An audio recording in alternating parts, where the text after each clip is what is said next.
The Unbearable Lightness of Being is a novel by Czech author Milan Kundera, first written in 1982 and published in French in 1984, with a Czech version following in 1986. The story is set during the Prague Spring of 1968 and the subsequent Russian invasion, which led to the normalization period, a time of political repression and the persecution of intellectuals in Czechoslovakia. The novel intertwines a philosophical exploration of duality, an investigation into love and desire, and a historical account of Czech dissident activity during the 1960s and 1970s. It is considered Kundera's most celebrated work. In addition to his novels, Kundera has written essays, short stories, plays, poetry, and articles, earning numerous accolades, including the Prix Médicis in 1973, the Harder Prize in 2000, the Czech State Literature Prize in 2007, and the Franz Kafka Prize in 2020. The novel's narrative is centered on the lives of four characters, Tomáš, Tereza, Sabina, and Franz, set against the backdrop of the Prague Spring. Told in 7 nonlinear sections, the story opens with a philosophical discourse on Friedrich Nietzsche's concept of eternal return and Parmenides' idea of lightness and weight.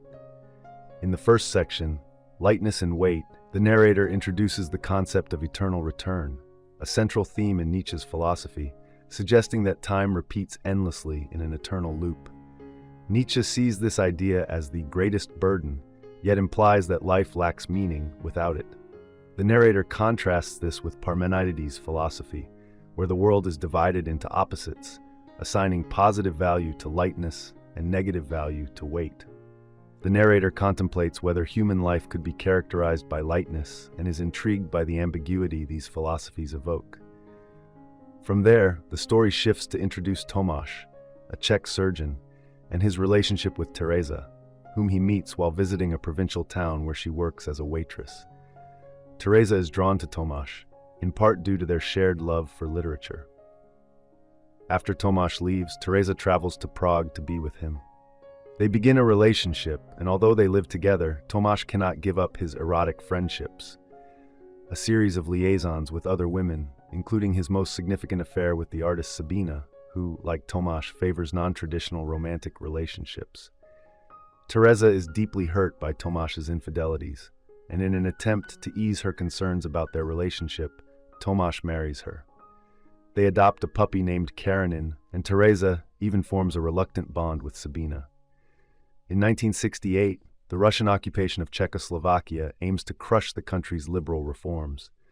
Tomáš and Tereza flee to Zurich, where Tomáš finds happiness, while Tereza struggles to adjust. She remains unsettled, especially by Sabina's continued presence in their lives, as Sabina has also moved to Geneva. Tereza and Karenin eventually return to Prague, and while Tomáš initially experiences a sense of lightness without her, he soon realizes he cannot be without her, and follows her back to Czechoslovakia. In Part 2, Soul and Body, the narrative shifts to Tereza's perspective, offering insight into her past. Tereza's father is imprisoned by the Czechoslovak authorities for anti-communist activity, and she grows up in the home of her mother and stepfather. Her mother is controlling and jealous, and her immodesty deeply embarrasses Tereza. Although Tereza is a bright young woman, her mother pulls her out of school and forces her to work as a waitress to help support the family. It is there that she meets Tomáš. After visiting him in Prague, she decides to move there permanently to live with him. In Prague, Tereza first works in a darkroom for a local illustrated weekly, a job arranged for her by Sabina, and is later promoted to staff photographer. The Russian invasion gives her the opportunity to document the historic event with her camera, spending entire days in the streets taking photographs. In Zurich, however, she is unhappy both with her marriage and her lack of professional fulfillment. She is plagued by nightmares about Tomáš's affairs and, unable to cope with his ongoing relationship with Sabina, returns to Prague. Part 3, Words Misunderstood, shifts focus to Sabina and her Swiss lover, Franz. While Sabina treats their relationship with her usual lightness, Franz is deeply in love with her. Though he no longer cares for his wife, Marie-Claude, when he leaves her for Sabina, Sabina realizes that she and Franz see the world in vastly different ways. She ultimately decides to leave for Paris. There, she receives a letter from Tomáš's son informing her of Tomáš and Tereza's tragic deaths in a car accident.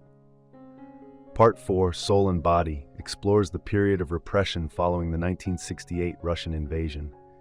Tomáš, once a respected surgeon, is now relegated to working as a window washer, while Tereza returns to waitressing. Both have been punished for what the government deemed anti-state behavior.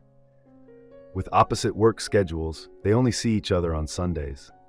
Tomáš continues his extramarital affairs, leaving Tereza increasingly distressed.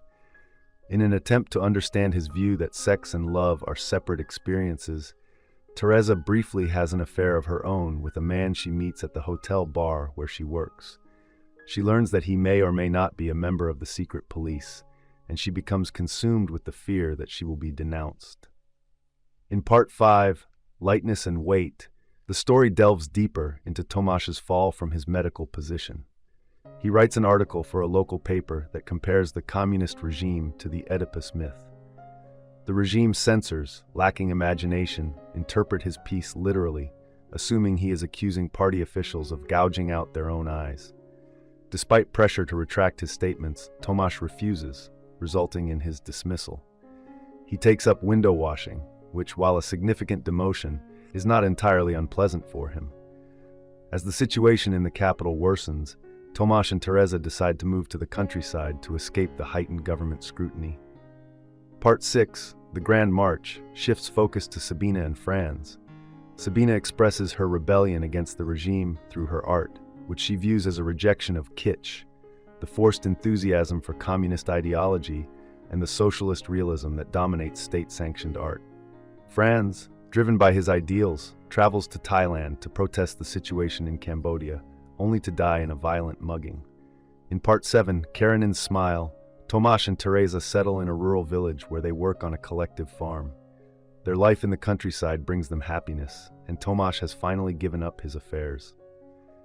Their dog Karenin, now old and ill with cancer, brings them both deep sorrow when Tomáš must euthanize him. In their final hours together, the couple dances with their fellow farm workers at a local inn, and for the first time they find a semblance of peace and joy in each other's company. I hope you enjoyed this video. Leave a like if you did, and be sure to subscribe. Thank you.